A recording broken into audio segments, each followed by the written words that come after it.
of this sort of takes us to fine, we understand the ideas behind interrupt handling, right?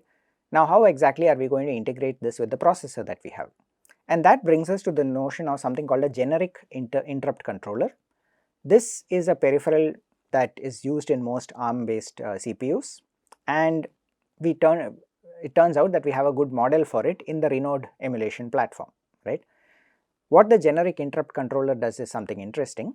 Now if you take a step back and think about, okay, how am I going to handle these interrupts, right? You might imagine I have many peripherals. Each one of them is going to give me one wire which signals the interrupt from that particular peripheral, which means my CPU presumably needs to have that many input wires which tell it, okay, there are so many interrupt lines that are possible over here.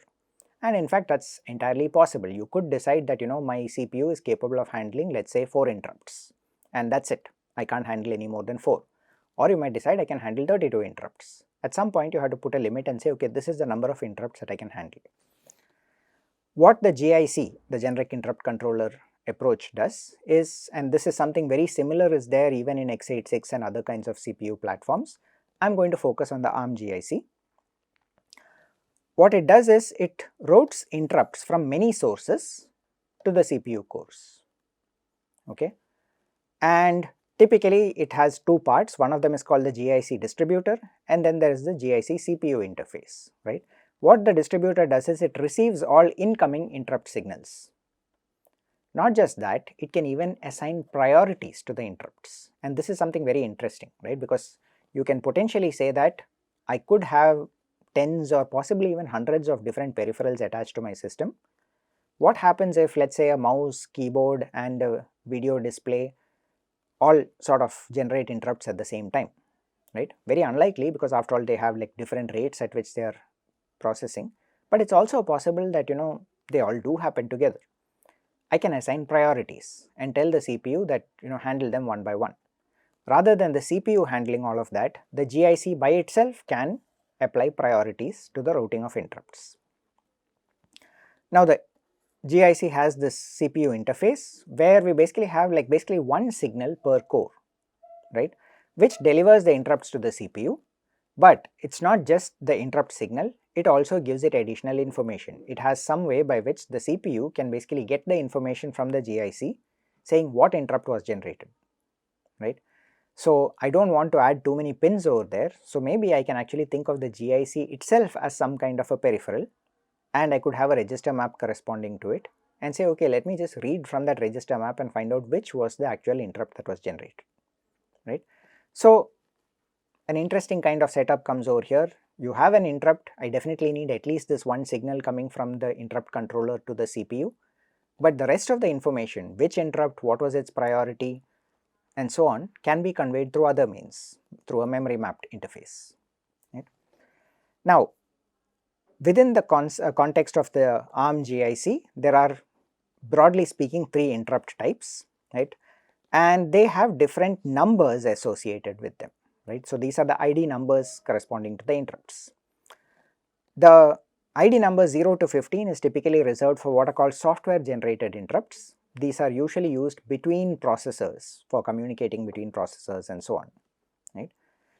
You then have a few more which are another 16 of them, right, called the PPI, the private per CPU interrupts, okay, and these are usually local timers which determine the context switching that happens within a given CPU. So the number is relatively small, but each of them applies only to a single CPU. And then you have something called SPI, which is unfortunately a confusing name. This has nothing whatsoever to do with the serial peripheral interface. It's called the shared peripheral interrupt, okay. So please keep that in mind. SPI in this context refers to the shared peripheral interrupt, not the serial peripheral interface. But what happens over here is we can have these shared peripherals, and you can have quite a lot of them, really nearly 1,000 of them according to this numbering, right, and basically assign numbers, okay. The interesting thing is, of course, as you can see, the numbers basically start only from 32, right. So we sort of, in fact, depending on the numbering, you might have to automatically add 32 to the number in order to find out what is the interrupt number that is seen inside the CPU. Okay. So, these three interrupt types are available. As I said, this SPI is the one that we are most interested in, because after all we are going to be implementing a shared peripheral. Okay. Now, this is just once again a picture that sort of captures whatever I was talking about so far. We have all of these different peripherals, right? Each peripheral has a separate interrupt line associated with it. All of those lines are connected physically in the hardware to the GIC distributor. Now, that should tell you that this GIC distributor could potentially have a very large number of input lines, right? Now, in practice, of course, all of this is happening inside the SoC, which means that our Verilog module, which is going to be constructed for this, is going to be some kind of a parameterized module, which basically allows me to create all of these connections. Anything which is not connected will actually get optimized away. So, it is not like a chip that actually has 1,000 lines connected to it. It is more like a Verilog IP, which has the ability to have up to 1,000 lines connected to it, but if something is not connected, that part will just get optimized away, right. So, this GIC distributor receives all of these IRQ signals, and there are ways by which you can basically sort of assign priorities, typically by associating it with the ID number that is used, right. And not just that, this can also have information which basically says which CPU to route the interrupt to.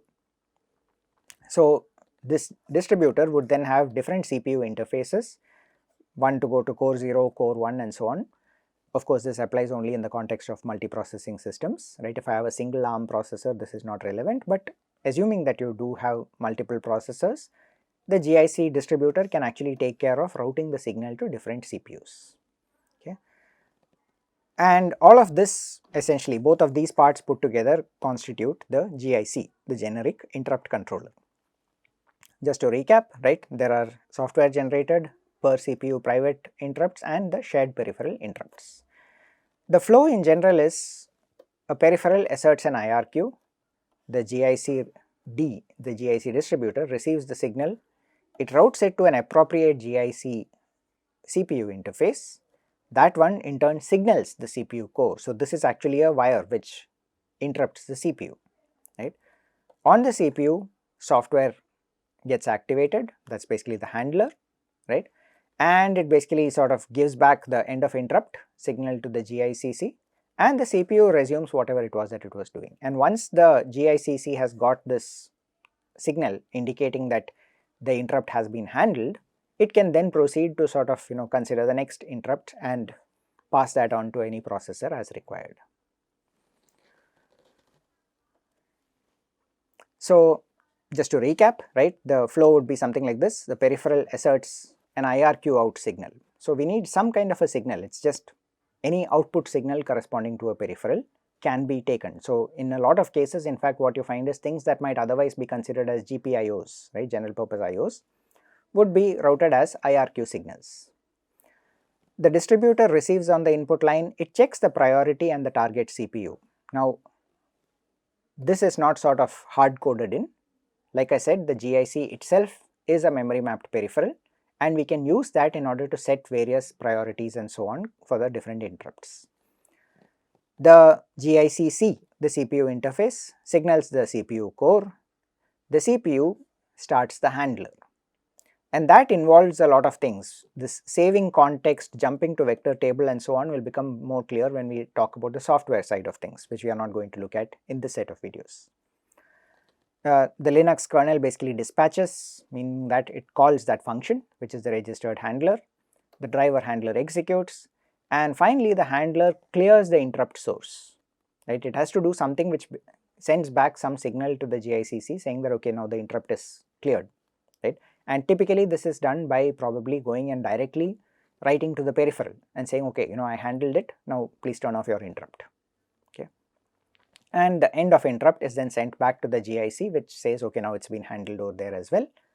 The CPU resumes its regular software execution. Okay. So, this is the overall flow that we go through when an interrupt occurs in practice.